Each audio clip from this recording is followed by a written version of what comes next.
Hi everyone, and thank you for joining Central Shul's pre-Rosh Hashanah service. The objective of this service is to put aside the trying times we're in, the disappointment of having a Rosh Hashanah outside of Shul, and to focus on what we can do, on how we can celebrate, and how we can bring meaning to this new year. There is a fascinating Mishnah in the tractate of Rosh Hashanah. The Mishnah recalls a debate between the then head of the Jewish court, Rabbi Gamliel, and a revered rabbi, Rabbi Joshua. The debate revolved around calculating the correct dates for Rosh Hashanah and Yom Kippur in days before we had a set calendar. Rabbi Gamliel, believing emphatically that he and the court had calculated the correct day, challenged Rabbi Joshua to, on the day that Rabbi Joshua claimed to be Yom Tov, walk through Jerusalem holding a stick and money bag to publicly show that he conceded the true date was the one calculated by Rabbi Gamliel and his court. Rabbi Joshua anguished over this. On the one hand, he believed his calculations were correct. On the other hand, he didn't want to defy the instruction of Rabbi Gamliel and his court. So, Rabbi Joshua sought the counsel of a number of sages, including the great Rabbi Akiva. And Rabbi Akiva's advice was with reference to the portion of Vayikra, which reads, Eileh Moadei Hashem, Asher Tikru Otam B'Moadam. These are the appointed festivals of God which you, the people, shall proclaim. Said Rabbi Akiva, the festivals are not fixed, they are not celebrated merely by reference to time. The festivals are consummated when we, the people, observe them, when we celebrate them, when we proclaim them. Asher Tikru Otam B'Moadam. So, since the court and people are observing another date for Rosh Hashanah and Yom Kippur, that is the date, said Rabbi Akiva, on which Yom Tov occurs. Ultimately, Rabbi Joshua conceded on his position and walked to Rabbi Gamliel publicly with a stick and money bag in hand on the day that he, Rabbi Joshua, believed to be Yom Tov. Why am I sharing this Mishnah with you today? I say this Mishnah because its lesson is profound. What is Yom Tov? What is Rosh Hashanah? It is the day that we, the people, proclaim our celebration of Rosh Hashanah. That is what consummates Rosh Hashanah. In previous years, we've been able to celebrate Rosh Hashanah by going to shul and having family meals, but that's not going to be possible this year. So how will we proclaim Rosh Hashanah this year? Well, in the next hour, we will be providing highlights from the shul services. Make this your Rosh Hashanah.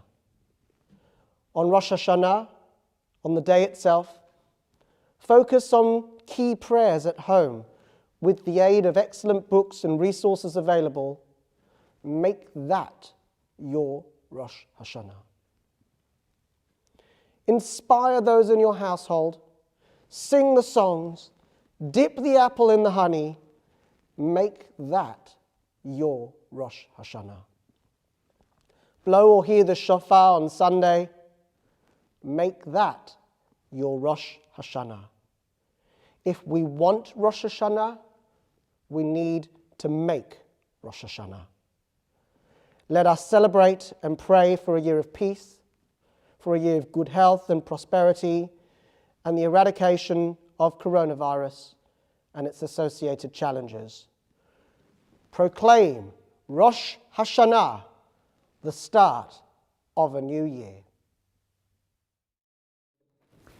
When the Jews left Egypt, they traveled through the wilderness for 40 years. And during that time, they came to the country of Moab.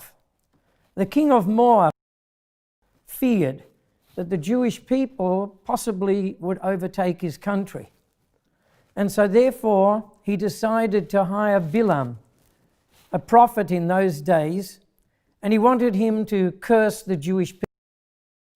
Bilam initially refused to do this, despite the fact that Balak even promised him silver and gold. He still refused to do it. Eventually he succumbed, and he decided that he did what the king wanted, except that he said, "I will only say what God puts into my mouth."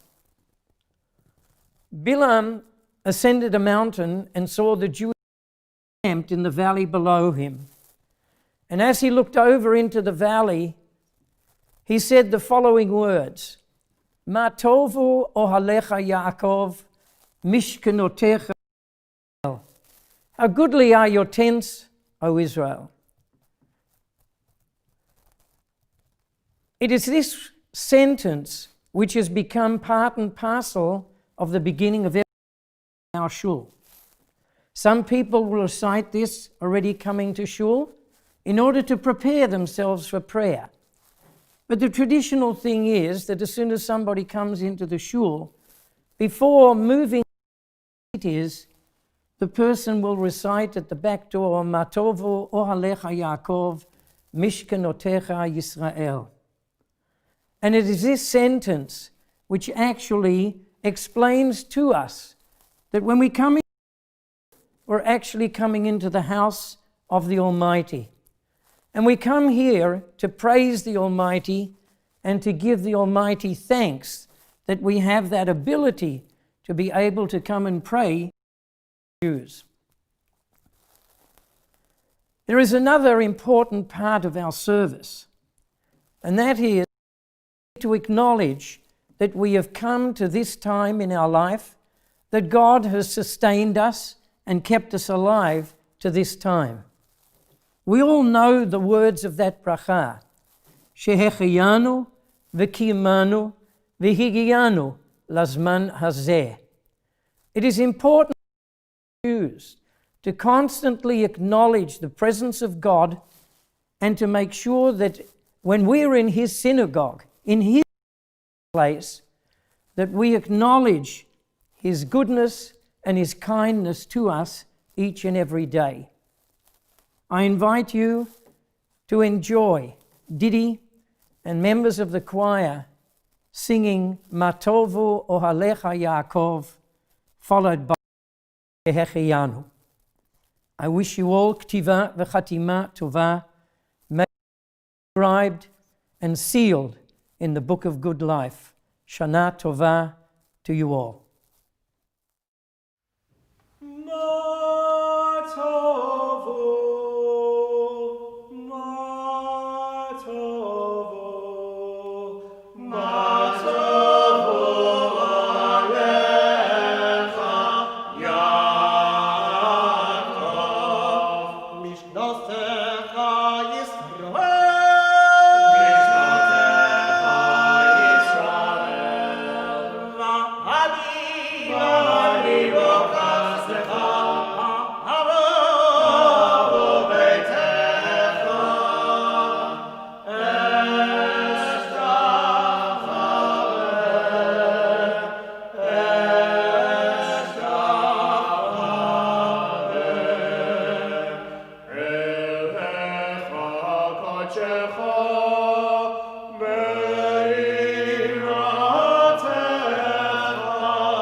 Good afternoon, everybody, and a warm welcome to this special Central Shul Chabad pre-Rosh Hashanah broadcast. We've all run out of ways to describe the unusual circumstances in which we find ourselves, but over the past months, we at Central have worked to connect you, our members, with Central and bring interesting, relevant, meaningful, and uplifting content to you. We are extremely grateful to everybody that has been part of that journey, which is unfortunately not yet over. The programs were and continue to be very well supported. Since March this year, our shuls have been empty and remain so. Bar mitzvahs, bat mitzvahs, weddings, and other life cycle events have had to be put on hold, and we don't know when they will be back. For the last 6 months, our homes have become our joint homes and offices. For the next few days, they will also be our shuls, as we spend Rosh Hashanah isolated from family and friends. Traditionally, a pillar of how we spend those days. We will have dinner in tiny groups of people, limited to our households. We celebrated Pesach in the same environment, but who would have thought that 6 months later we'd be celebrating the holiest day of the Jewish year in the same way?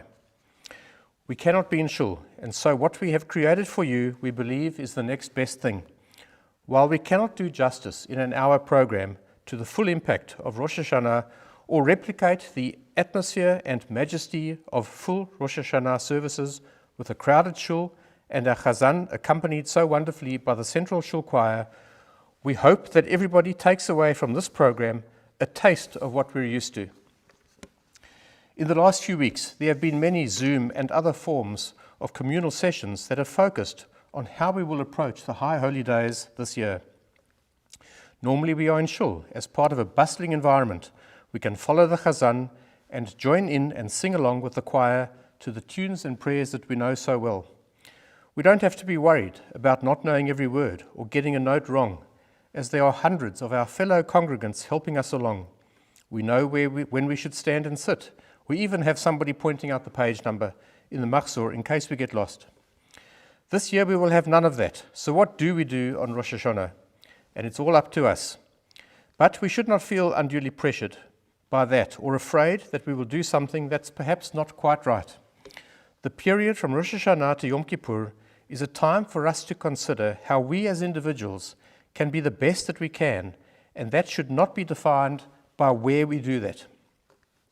Whether it's in shul or like this year at home, make the time meaningful to you, and let's all take the time to set objectives that we'd like to achieve in our personal, family, and communal lives, be they big or small. I would like to express my appreciation to everybody that has been involved in today's special event. Like everything that happens in shuls, it takes a tremendous amount of planning and execution to get it right. Please sit back, sing along, and take inspiration from the rest of the program. I wish you all Shana Tova Umetukah, a sweet, healthy, safe, and prosperous new year, and we look forward to seeing everybody back in shul next year.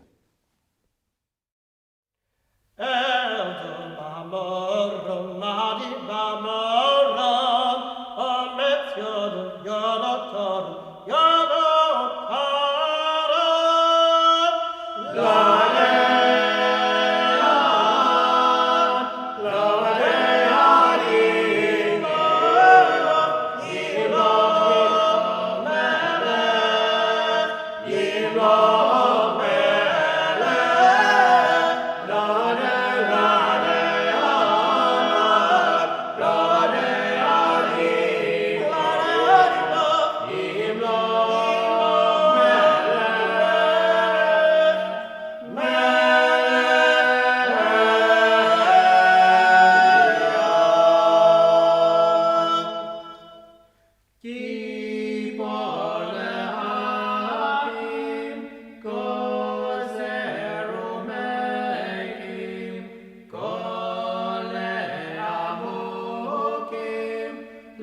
מאמינים שהוא אל אמונה אין עובדת אם זה נסתרות וכל מאמינים שהוא בכן תלויות הגורם ממובס וקודם משחקת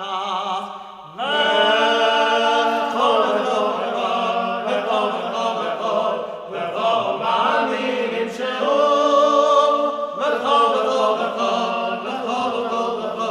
וכל מאמינים שהוא הבוכנו ודק אם זה נסתרות פם פם פם pam pam pam pam pam pam pam pam pam pam pam pam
Before I read a short section from the Torah reading of the second day of Rosh Hashanah, we're talking about when Abraham was going to offer up his son Isaac, Yitzchak, as an offering to God. And this was the 10th and final test that God had given him. And he ended up passing the test with flying colors. We know the story goes that at the last second, God told him, stop, no need. And instead, a ram appeared out of a well nearby, and he offered up that ram instead. And I think the message for all of us here is that just like Abraham was able to pass through this test, which was an incredible test for him, that he was going to have to offer up his son who he had waited 99 years for, and he was able to pass that with flying colors. I think same here, we all have our own tests, especially in current circumstances, and I can believe that with faith, just like Abraham had, we can all get through this.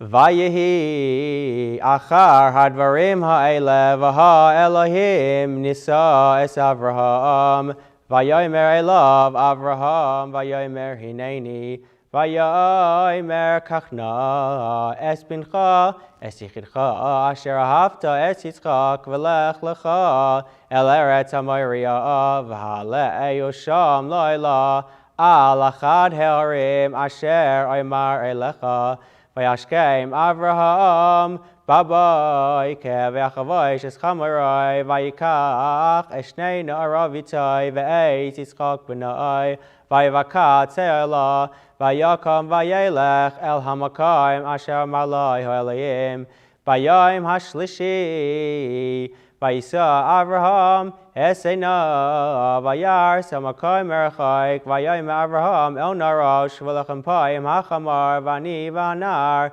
Nelcha Ad Ka'ai V'nishtachavev V'noshava Alechem Vayikach Avraham Es Atzei Ha'ela Vayasem HaYitzchak B'nai Vayikach B'yadai Es Ha'esh V'samacheles V'yachush Nehem Yachtav.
Yantef, everyone, and a good year.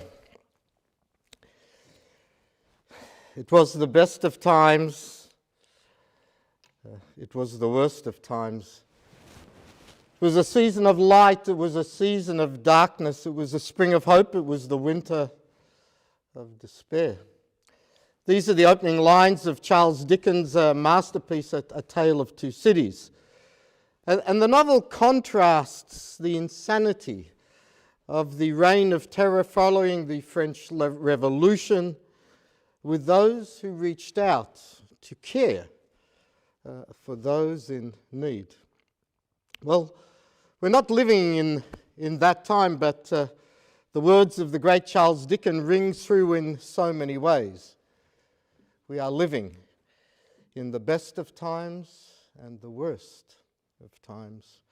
We're living in the worst of times as we watch with dread the news and hear of loved ones who have passed away.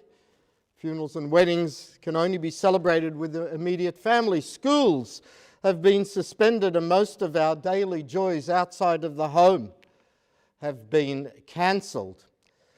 Yet it is also the best of times. Invariably, out of crisis, our humanity comes to the forefront. There's been countless examples of people caring for those in need, shopping for the elderly, calling those in isolation, letting them know they are not alone. We care. We saw the best of times as we saw doctors, nurses, healthcare professionals, and those at the coalface. We must be eternally grateful for their dedication, skill, and commitment, as Australia has one of the lowest death rates for COVID-19 in the world. Leading rabbinic leaders around the world have hailed what has occurred today as the closest we have seen to a biblical revelation of God. And we must take heed of the divine message therein. Jonathan Sacks recently quipped that his most spiritual item that he possesses is his Bose noise cancellation headphones, because they filter out all the outside noise and they let him hear the music. In our isolation that we have endured, the din of our daily lives has been silenced, and we have been able to hear the music, and we're able to sense eternal truths. I will share with you one or two that I have heard.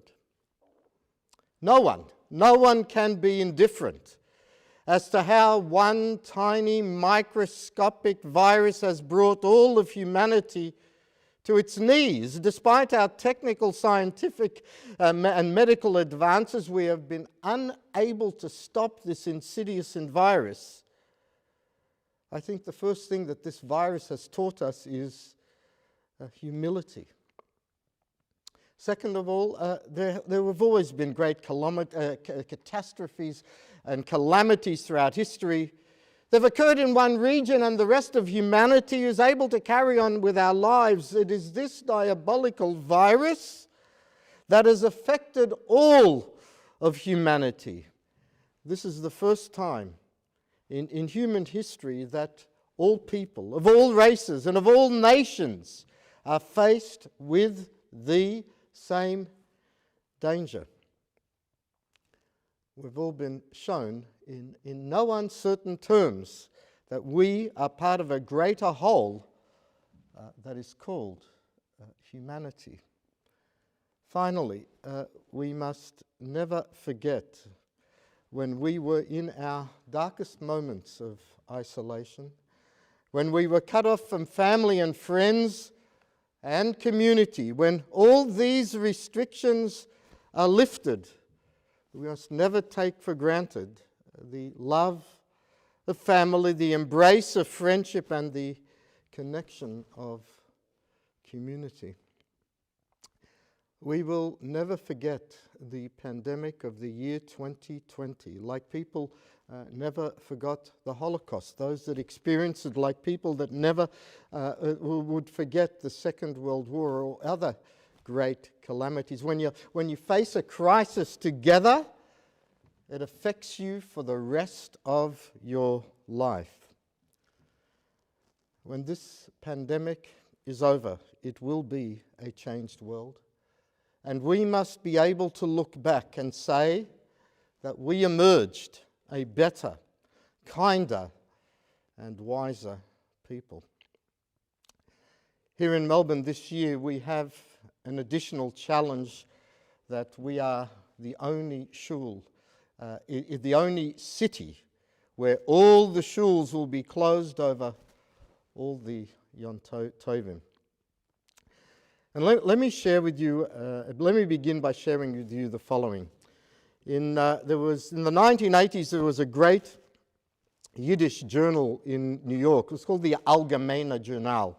The editor was a very colorful character, Gershon Jacobson. Erev Rosh Hashanah, in one of those years in the 80s, he suffered a minor stroke and was admitted to hospital.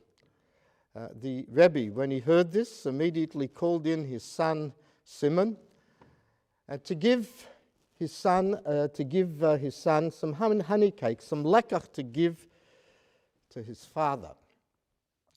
And when he gave the boy the lekach, he said, "Please give this to your father and tell him he's in the hospital for a mission. And as soon as he completes the mission, he will be discharged." Gershom took the message to heart, and he began speaking to doctors and to nurses about Yiddishkeit, or otherwise helping people there in the ward around him. When he left the hospital, his courage left a lasting impression on all those that he touched. We must realize, no matter what the circumstance we find ourselves, this is the will of the Almighty, and we have a mission to fulfill. We should never see ourselves as victims, but rather we must see the opportunities that have been created. Man sagt in Yiddish, a Yid soll keinmal sagen, was wird sein, no, was kann ich tun? A Jew should never say, what's going to be? He needs to say, what can I do? We must make this Rosh Hashanah our Rosh Hashanah to remember. Certainly it's going to be different. We're not going to shul. We have provided the community with guides to the high holidays, and we've also arranged shofar blowing for outside Central. I ask everybody to register. But there is one final thing that I encourage all of you to do. Let me share with you that in the 50s there was a great leader of American Jewry, Victor Miller. And the young man asked him, "Rabbi, how do I prepare for these high holidays?" And the rabbi said, "Smile." He says, "Rabbi, come on, let's be serious." He says, "I am serious. I am serious." And let me explain as follows. There was once a department store. It was hit by hard times. They were looking to cut employees. And as they were going through the list and crossing them out with the auditor, they're about to cross out the name of one man when the general manager says, no, this man we need. You see, this man smiles, he uplifts people, he greets them, and he encourages them to buy the merchandise. We need people like him. So over these high holidays, when you see somebody, you be the first to greet them, or lift up the phone and give them a call. Lift up their spirits. You see, at this time, with this horrendous pandemic, those people who lift the spirits of others are priceless. We need you here on earth. So to conclude, the positive message of this virus is that we must take to heart the realization there is a higher power that guides the universe. We must take heart and stay connected to all of humanity. We must never take for granted our family, our shuls and our communities, and these high holidays be the first one to reach out and smile at another human being. Or to conclude in the words of Charles Dickens, it is a far, far better thing I do than I have ever done. Take the opportunity of wishing everybody a Unetaneh Tokef and Mesukah, a sweet and healthy new year. Unetaneh Tokef. Shana Tova, my name is Nicole Pedovitz, and I'll be reading Unetaneh Tokef, which is a prayer very central to the High Holy Day services. It is a very thought-provoking and stirring part of the service. Now let us relate the power of this day's holiness, for it is awesome and frightening. On it your kingship will be exalted. Your throne will be firmed with kindness, and you'll sit upon it in truth. It is true that you alone are the one who judges, proves, knows, and bears witness, who writes and seats, counts and calculates, who remembers all that was forgotten. You'll open the book of Chronicles. It will read itself, and everyone's signature is in it. The great shofar will be sounded, and a still, thin sound will be heard. Angels will hasten, a trembling and terror will seize them, and they will say, Behold, it is the day of judgment, to muster the heavenly host for judgment, for they cannot be vindicated in your eyes in judgment. All mankind will pass before you like members of the flock, like a shepherd pasturing his flock, making sheep pass under his staff. So shall you cause to pass, count and calculate, and consider the soul of all the living, and you shall apportion the fixed needs of your creatures and inscribe their verdict. On Rosh Hashanah will be inscribed, and Yom Kippur will be sealed. How many will pass from the earth, and how many will be created? Who will live, and who will die? Who will die at his predestined time, and who before his time? Who by water, who by fire, who by sword, who by beast, who by famine, who by thirst, who by storm, who by plague, who by strangulation, and who by stoning? Who will rest, and who will wander? Who will live in harmony, and who will be harried? Who will enjoy tranquility, and who will suffer? Who will be impoverished, and who will be enriched? Who will be degraded, and who exalted?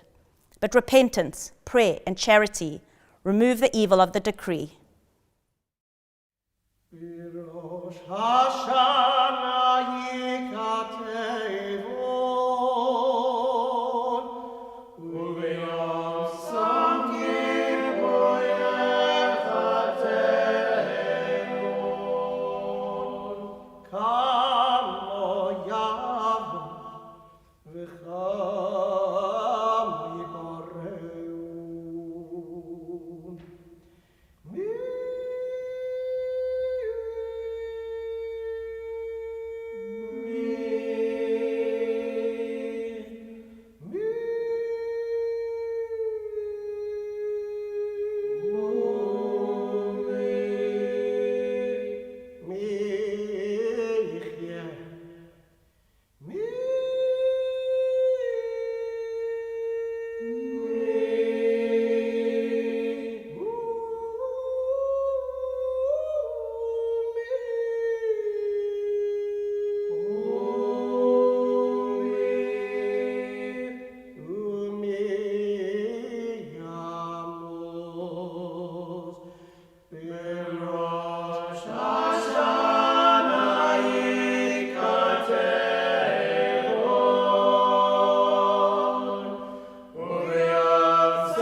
Hi. Last year this time, I was preparing to celebrate my bat mitzvah, Dvar Torah, in Shul. How times have changed. Elul is the final month in the Jewish calendar. It is a time we reflect on our actions during the past year. We think about what we have done well and what we can improve. Elul is associated with forgiveness and is a time where we ask for forgiveness from Hashem for our past sins. At the conclusion of the month of Elul, we celebrate the festival of Rosh Hashanah, which translates into English as the head of the year.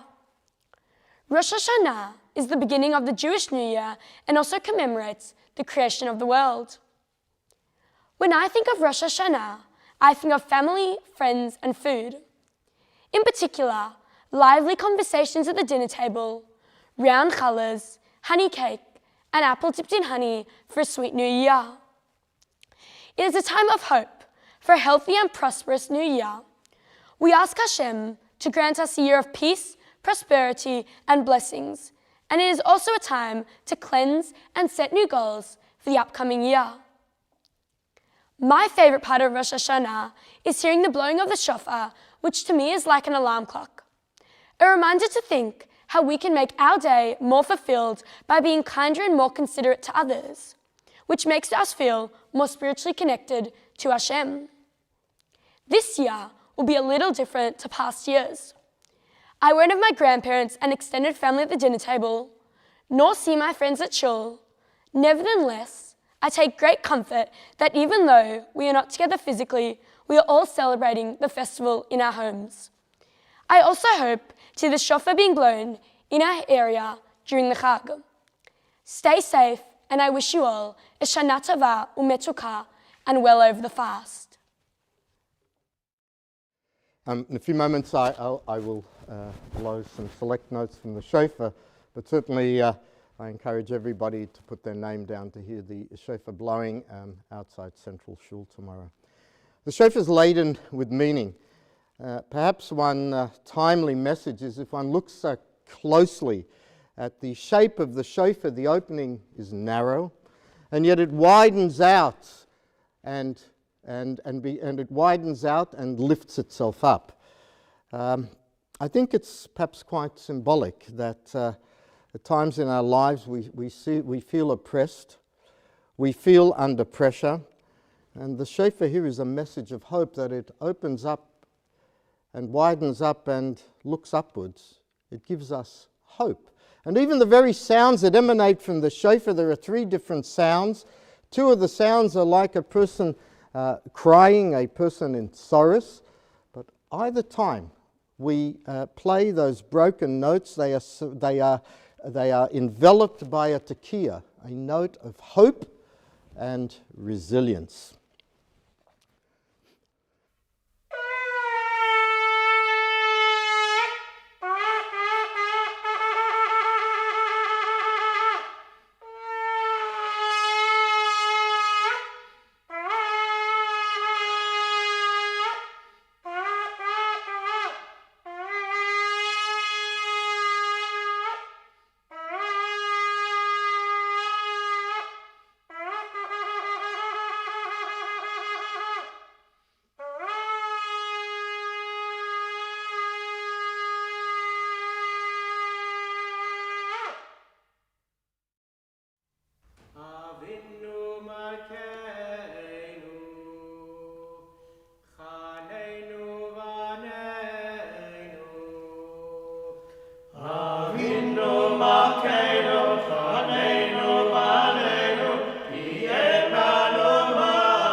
Adon Olam, Adon Olam, Hashem Olam, Hashem Olam, B'terem Kol, B'terem Kol, Yetzun Nivra,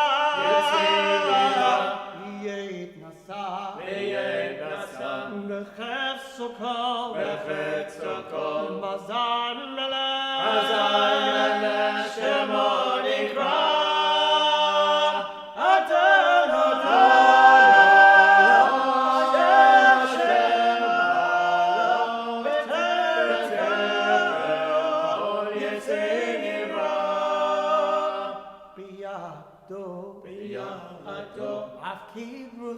Afkid ruchi, b'yeti sham, la'ira, b'yim ruchi, geviyati, Adonai li,